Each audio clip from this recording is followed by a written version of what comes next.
చేతుల్లో లక్షల కోట్ల ఆదాయం పెట్టుకుని అప్పుల కోసం బ్యాంకుల చుట్టూ తిరిగేటటువంటిది రాజకీయం. ఎందుకు అంటే ఒక ఏరియాలో ఒక గని ఉంది, అది దాన్ని ఏమంటారు, నల్లరాయి గని లేదా పాలరాయి గని లేదంటే ఐరన్ ఓర్. ఈ గనుల్లో మినిమం కోట్లనే కదా ఆదాయం వచ్చేది, మామూలు కోట్లు కాదు, వందలు వేల కోట్ల రూపాయలు. మరి ఆ గనుల్ని ప్రభుత్వాలు ఎందుకు నిర్వహించవు? ప్రైవేట్ వాళ్ళకి ఎందుకు ఇస్తారు? లీజులకి ఎందుకు ఇస్తారు? అది కూడా అతి తక్కువకి ఎందుకు ఇస్తారు?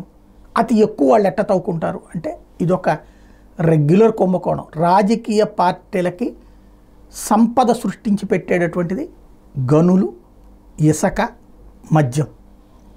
ఎవడు అధికారంలో ఉన్నా అది జరిగిపోతూనే ఉంటుంది. వేరే వాళ్ళ మీదన ఉపన్యాసాలు ఇస్తా జరిగిపోతూనే ఉంటుంది.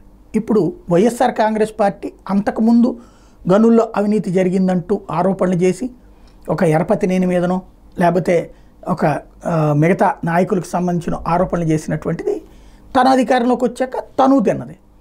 ఇప్పుడు ఈ గనులకు సంబంధించినటువంటి విషయంలో చీఫ్ అయినటువంటి వెంకటరెడ్డి పరారీలో ఉండి ఇప్పుడు తాజాగా దొరికారు హైదరాబాద్లో. మొన్న ఆంధ్రజ్యోతి రాసినట్టుగా ఏదో షిప్లో పారిపోయాడు, దేశం విడిచి పారిపోయాడు అన్నటువంటి అబద్ధమని తేలింది.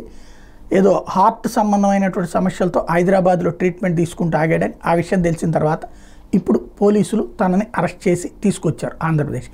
ఓవరాల్గా గనుల కుంభకోణం జరిగింది అన్నటువంటి దాన్ని ఇప్పుడు ప్రూవ్ చేయాల్సినటువంటిది కోర్టులో తేలాల్సి ఉంది.